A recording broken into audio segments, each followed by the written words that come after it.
I actually don't know my biological father, so I think that played into a lot of my issues of saying, well, who am I, and what am I here for? And I think, we all have those questions, but instead of turning to the Lord, I got really angry, and I feel like I just got really lost. I took out all my confusion and all my pain and frustration out in every possible area that I could. And so I spent my high school years really, really angry.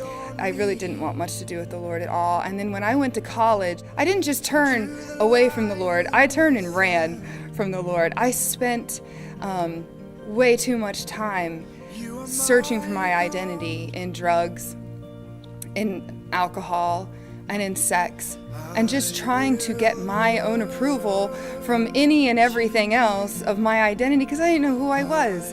And then what came from that was one day I found out I was pregnant, and I'm 20 years old and I'm pregnant and I'm like, what now?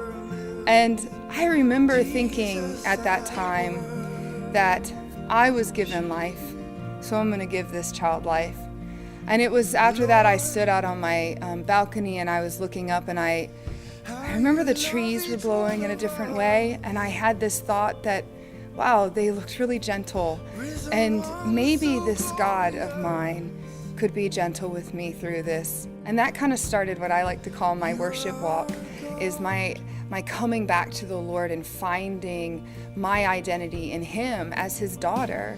One of the interesting things is my husband now, Nathan, he and I grew up together. We were childhood friends, and he was there beside me every moment of the way. And time went on, and Nathan and I, we started dating, and then we got married.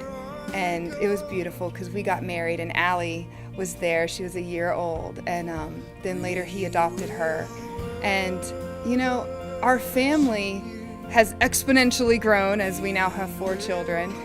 And it has just been that continual pull from the Lord of, Sarah, come to me.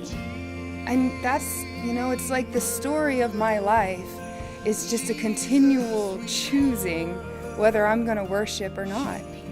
And again, in that song, one of the lines that I love so much says, "And the sun rose with so many colors, it nearly broke my heart, and worked me over like a work of art, and I was a part of all that." And I love that line because it shows me that I get to be a part of the sun rising with the Lord each day. He invites us in and says, "Sarah, come to me. Rest here. Choose my peace. And tomorrow we'll do it again."